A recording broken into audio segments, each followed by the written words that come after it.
Dragi moji, pozdravljeni nazaj na Alien kanal. Vidim, da moram mečkam popraviti kamero. Jaz sem Alenka Trogrlič in dobrodošli nazaj ali pa dobrodošli prvič, kakorkoli že. Današnji true crime je mečkam drugačen, mečkam bolj domač, mečkam bolj v bližini Slovenije se je zgodil. Preden gremo v video, morate vedeti, da ima Black Friday tudi svet užitka. Ko vi to gledate, nekaj dni bo še veljalo do 1.12. Do 1.12. To je pomembno, ker bojo tudi 50% znižanja. In po mojem kodu Alenka 5 bo tudi veljala, ker vam prenese basically 55% popust, ker je res ultra, tako da pejte si pogled, kaj mi všeč, kakšne stvari bojo po mojem tako 50 €, res pejte pogledat. Še nekaj, ker verjamem, da kakšne od vas skrbi ali pa sekira ta ideja, ko ta paket pride dan in pa čez vse piše svet užitka in vsi to vidijo, vsi vaši domači, vaši partnerji, no moj bog. No, oni to zelo diskretno zavijajo v navadno škatlo in nikakor se ne vidi, kaj je noter, noben ne more pogruntati, ni šanse, da kdo ve, da prebere iz naslova. Tako da tudi če je darilo, recimo, da se že pripravljate za božič, božička, si lahko naročite in tudi če živite z osebo, katero hočete presenetiti, ne bo vedela, kaj je noter. Okrog mene ste približno videli, kaj vse lahko tam dobite, tako da res za vsega neki. Tudi za moške, da ne boste spet jezni, da je vse za ženske niti približno. Sam pejte si pogledat, spodaj je link. Ne pozabite na kodo Alenka 5, zdaj gremo pa kar v ta video. Jaz imam vedno občutek, da bližje se je nek zločin zgodil, bolj imam občutek, da je resničen. Spremljali primer male Danke Ilić, dobesedno deklice, ki mislim, da še ni bila 2 let stara, bila je stara 1 leto in 10 mesecev, ko je zginila v Srbiji, na Banskem polju. Tak lep okolje z naravo, z veliko travniki, z drevesi, z kakšnim jezerčkem in crazy mi je, ko sem jaz ta primer raziskovala, kam hudiča je ta deklica zginila na takem območju, kjer dobesedno ni nič, niti poselitev ni gosta. Najbližje mesto tam je Bor, ne vem, kdo od vas že bil, mislim, da ni tako zelo turističen ta območje Srbije. In ja, dejstvo je, da primer še vedno ni rešen. Ne samo, da ni rešen, mogoče se zdaj tekom mesecev od marca, ko se je to zgodilo, tega leta, samo še bolj zakompliciral, torej minile zdaj nekje 8 na 9 mesec gre in ja, ni sledu, ne samo, da ni sledu, skozi bolj je čudno. In zdaj zadnje 3 dni sem se res trudila nabrati čim več informacij, čim več uporabnih, smiselnih informacij, dejanskih izjav staršev, policije itd., da ne pač bluzimo kar neki. Če kdo še kaj ve, zelo zaželeno, da spot napišete v komentarje, če bo ful zanimivo pripnem, če kdo kaj osebno ve sploh. Je pa absolutno občutljiv primer, gre za 2-letno punčko, ki je zginila. To, če starša nista popolnoma nič kriva, je za njiju ekstremna bolečina in za vse bližnje in za vse kolege, tako da bomo danes govorili čim bolj objektivno. Mala Danka Ilić ne bi bila zelo miren otrok. V bistvu njen dedek je rekel, da ne samo miren, ampak tako ekstremno miren otrok. Njena mami celo rekla, da je sumila, da je imela neke vrste avtizem, neko blago verzijo mogoče, ker se ni odzivala na svoje ime zelo pogosto, torej si jo poklical in preprosto je bila čisto v svojem svetu. In isto je rekel dedek, da je bila pogosto v svojem svetu. Mama je rekla, da zdravniki tega niso potrdili, tako da je velika verjetnost, da ni imela avtizma, ampak je bila to pač sum na mame. Mami bilo ime, oziroma mami je ime Ivana Ilić. Torej na ime se Danka niti ni odzvala, je pa prišla, če jo je nekaj zanimalo, torej je bila mečken svoj glav dekliček. In pa včasih je baje tudi šla do neznanca in vzela hrano od neznanca. To je kot fun fact, če bi probali mozgati, kaj vse bi se lahko zgodilo. Ni se lih bala neznancov. Vse pa nikdar prej ni dejansko zgubila ali pa zašla kam po svoje ali pa pobegnila. To je pač vredno omembe, ker to je nekaj, kar bojo starši verjetno rekli v vsakem primeru, tudi če bi kdaj ušla, ker noben noče slišati od celega interneta, da je slab starš. Baje je bila tudi precej velika za svoje leta, vem, da zgleda majhen piščanček fletan, ampak ne bilo bolj višine za mogoče 3-letnega otroka celo. Zdaj bomo šli pa kar natančno po opisu njene mame, kako naj bi se ta dan gibal. Zdaj to je z opisnika od policije, tako je mama povedala, res zelo natančno, ampak ker tam ni bilo nobenih kamer in ni nobenih dejanskih prič razen mamice in še manjšega fantka, sinov te mamice, brata od Danke, pač ne moremo točno vedeti. Danka Ilić je bila nazadnje videna 23. marca okoli 13:45 na Banskem polju. V času izginotja je bila oblečena v vijolične hlače, olivno-zeleno jakno in lase spete v čopek. Če jaz prav razumem to sliko, ki zdaj gledate na ekranu, ki je slikana ob avtu, zadaj se običajno še vidi na tej sliki njen mali bratec, to je dejansko outfit, ki ga je ta dan nosila. Ne samo, da je outfit isti, ta slika je nastala tik preden je Danka izginila, ker je mami ta dan, ko se je z njima tukaj igrala, je tudi njiju ves čas fotografirala. Od takrat naprej je bil tudi aktiviran v Srbiji poišči me sistem oziroma pronađi me in mislim, da je to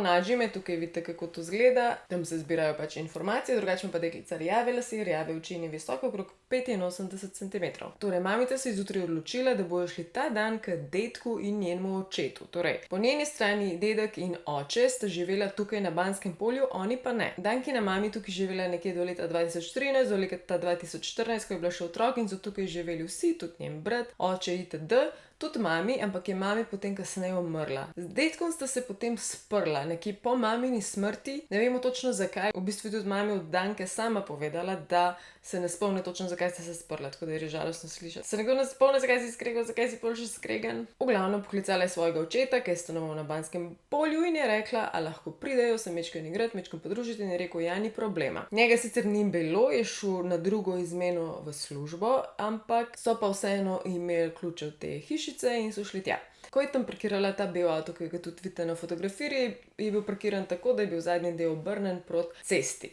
Zdaj tukaj v zadju bom vrtela posnetek, da približno si predstavljate, kako vse skupaj izgleda. Torej, glavna cesta, ki jo bom ves čas omenjala, je ta, ki je tukaj pod hišo, potem po hribčku, gor greš po makadamu do tam, ki je bil parkiran avto in potem tudi ta poslopje, ki je ena manjša hiška, pa en večji poslopje zraven, v glavnem se zgleda mečkan staro, mečkan zapuščeno, je pa precej tudi obsežno vse skupaj tam. Če boste gledali te posnetke, si je dobro predstavljati, da takrat marca tle ni bilo zaraščeno tako, kot je zdaj, bilo je precej golo vse, tako da bi bila vidljivost dejansko boljša, kam ne bi sploh Danka pobegnila. Torej, ko je mama oba otroka dala ven iz avta, najprej Danko, potem še njenega bratca, je bratcu dala žogo in so se igrali in jih je fotografirala itd. itd.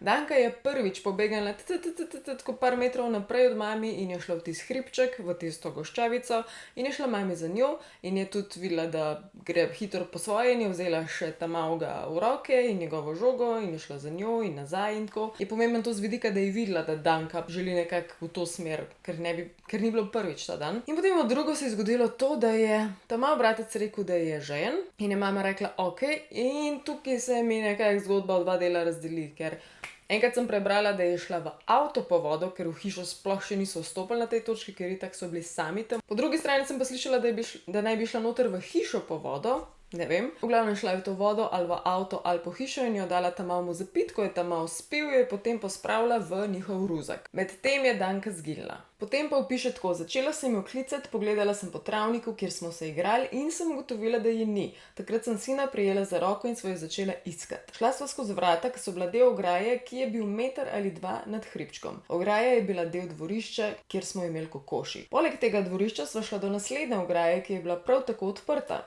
S sinom sva nato šla ob hiši, ki vodi skozi celotno dvorišče, šla sva desno, naredila cel krog, ki po moji oceni meril okrog 100 metrov in prišla nazaj do avtomobila. Ob 13:42 je končno poklicala svojega moža in rekla, da njune hčerke ni. Zelo hitro je on tudi prišel, v bistvu ne bi ga pripeljal njegov sodelavec v službenem avtu, on ne bi samo zraven sedel in potem kasneje je prišla tudi policija. Ona je valjda še naprej iskala punčko in je takrat tudi videla belo vozilo komunale, ki je bilo tam parkirano, ampak takrat je rekla, da ni niti pomislila, da bi šla tja direktno vprašati, če kdo videl punčko. Zdaj bila pa v bližini tega avta 2 moška. Ko je ta avtomobil v bistvu že odšel, je ona pomislila, se je res tukaj en ribnik in jo je valjda zaskrbelo, da bi punčka padla v ribnik, ker bi bil zelo slab scenarij, ker če ne zna plavati, je zelo verjetno utopitev in je šla do tega največjega v bistvu ribnika / jezera, ker mislim, da je celo se reče Bansko jezero, če se ne motim, ampak tam punčki ni našla, tako da se je do neke mere oddahnila. Ko se je vračala, je videla tudi sosedo tam, ki naj bi bila na vrtu s svojim možem, ampak spet se z njima ni lih ukvarjala. Ko je policija prišla, so tudi zelo hitro poklicali ukrepitve, videli so, da gre za res, videli so, da na hitro nikakor niso našli te punčke, tako da je neka resna situacija in potem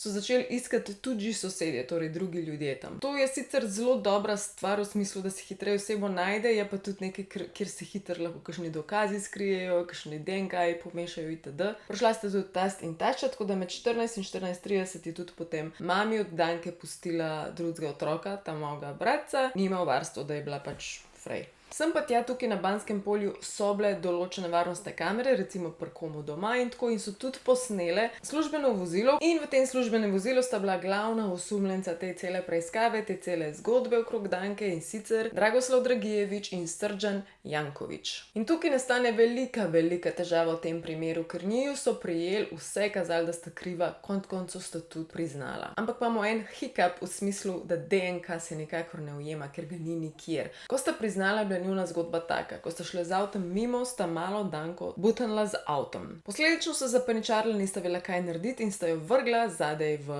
prtljažnik. Naslednja stvar je bila, da sta ugotovila, da Danka še ni živa in potem naj bi jo Dragijevič z lastnimi rokami zadavil. Potem naslednji dan naj bi se od Dragijeviča njegov oče in še brat vrnili nazaj in naj bi šli na deponijo, kjer naj bi malo Danko tudi na koncu pustili in njeno truplo nekam premaknila. Težava številka 1 je tukaj, da se niso mogli spomniti, kam so to truplo premaknili in ga potem nikoli niso našli. Še vedno ga niso našli. Druga težava je bila, da se DNK nikakor ni ujemal. Torej, v tistem avtomobilu službenemu ni bilo nobenega DNK-ja od Danke, kar je za tako stvar ful nenavadno. Druga stvar je, v njihovih domovih ali pa kjerkoli na njih, na njihovih oblačilih, kjerkoli povezavi z njimi ni bilo nobenega DNK od Danke. To je pač zelo nenavadno na kraju zločina, da DNK ne pride tja. Sploh še nekdo ni pazljiv, če nekdo v to ni šel namerno, če ni imel rokavic, je res čuden, da DNK ne bi bilo. To res kaže na to, da mogoče te ljudi konec koncev niso krivi. In če se zdaj isto sprašuje tako, ker je, zakaj hudiče bi pa po eni točki sploh priznali, pač kaj da hell jim ni bilo jasen.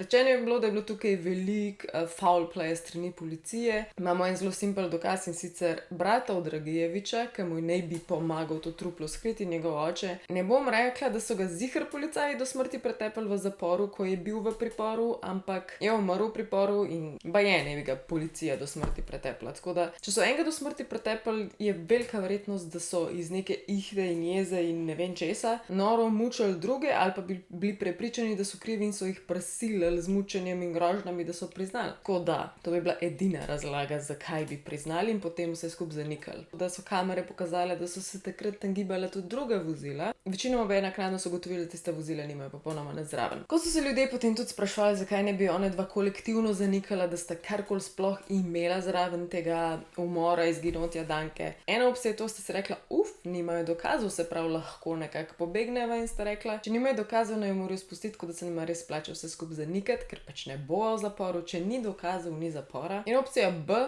da sta ji naredila kaj grozljivega, kaj pošastnega, s tem, če mene vprašaš, ljudje mislijo, se pravi, kaj je res pošastnega, mogoče celo kakšno posilstvo, čeprav nočem sploh o tem razmišljati in valjda, če bi potem truplo najdeli in bi videli dokaze, kaj vse sta naredila, bi bila ta kazen toliko hujša. Zaslišali so tudi mamo Dragijevičeve in ona trdi, tako kot zdaj tudi oče od Dragijeviča, da definitivno sin tega ne bi mogel narediti, sploh oče želi, da bi ga pustili pri miru, ker zdaj je itak enega sina že izgubil. Mama je povedala, da je policija preiskala pri njih doma vse, dobesedno škatle za jajca, pralni stroj, šivalni stroj in ničesar niso našli, tako da si res želijo, da bi jih pustili pri miru. Je pa zanimivo, ker tam, kjer so potem pokopali brata od Dragijeviča, je tudi ena izmed lokacij, torej pokopališče, kjer so iskali Danko. Če jaz prav razumem oziroma sklepam, ne bi bilo to zaradi tega, ker so tam le grobovi in če je kakšen svež grob in tam dodajo eno truplo noter, je lažje tako truplo skrit, ker itak je v zemlji, je zakopano, luknja je itak že bila itd. Ivana Ilič, Milan Ilič in Miloš, to so zdaj ati, mami od Danke in pa dedek od Danke, vsi že pravijo, da je toliko čudnih zgodb in toliko vsega, da že res sklepate, da je mogoče zgodba nekaj čist tretjega. Zdaj pa še najbolj nora stvar, ki se je pa zgodila na Facebooku in sicer je Radoslav Dragijevič, torej oče od Dejana Dragijeviča, ki naj bi bil prvotno osumljenec in storilec in morilec. Je torej na Facebook napisal, da ve, kje deklica je, da ima dokaze, celo slikovne dokaze, da pozna družino in da naj bi deklica bila v Düsseldorfu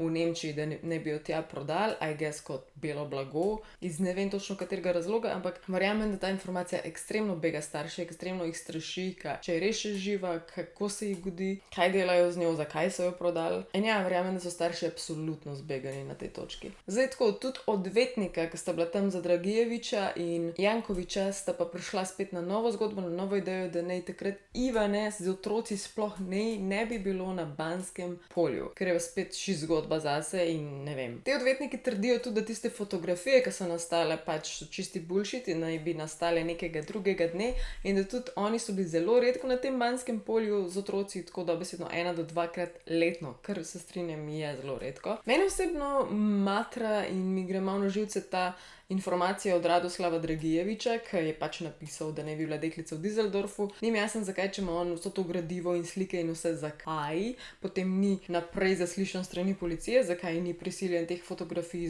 izročiti, pač to mi je ful nenavadno, ni mi jasno, če kdo to razumel, naj prosim komentira, ker ne vem. Je pa Radoslav Dragijevič, torej oče od enega osumljenca in od drugega osumljenca, ki je bil tudi ubit v zaporu, izjavil: "Jaz nisem kriv, meni ne morejo nič, samo sina naj mi ne napadajo, ker enega sem že izgubil. Moj Dejan ni kriv.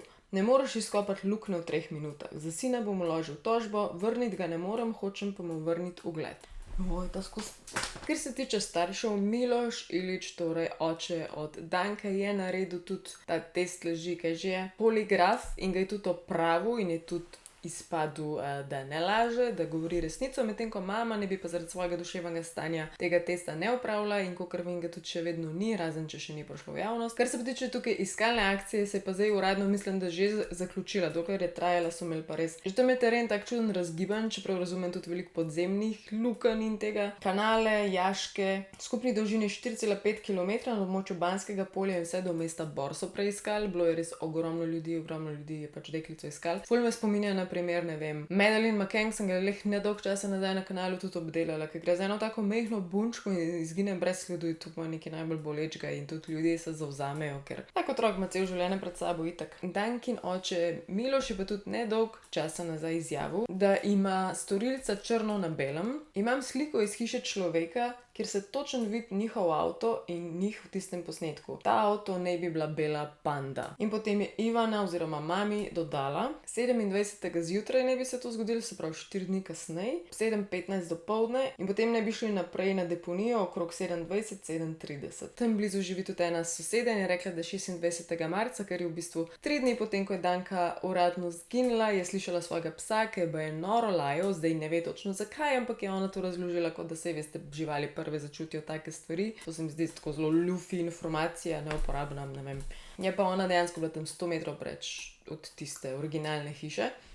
Veliko suma je v bistvu obešenega tudi na mami Ivano, zaradi tega, ker se je v času izginotja dosti čudno obnašala, pa tudi rekla je, da je šla po vodo v hišo in potem, ko je policija prišla, je bila ta hiša dejansko zaklenjena, ker zdaj res nima lih smisla. Tudi v tej koči naj bi se nihče že dolgo časa ne zadrževal. Zdaj ne vem, je bila to počitniška hiša ali kaj, ampak kakor sem jaz razumela, naj bi oče od Ivane tam živel. Zdaj, ena stvar je, da mogoče mami ima kaj zraven, druga stvar, ki sem jaz pomislila, je pa to, da se ona samo proba zaščititi pred pač mediji in pred krutimi ljudmi, ker ful hitro se mamice in starši obsodijo, da so slabi starši, ki naredijo eno potezo narobe, in tudi če bi ona 2 minute se preč obrnila in da je mislila, da so tam varni, pač ni lih slab človek, niti ni slab starš, ali je to my unpopular opinion, ne vem.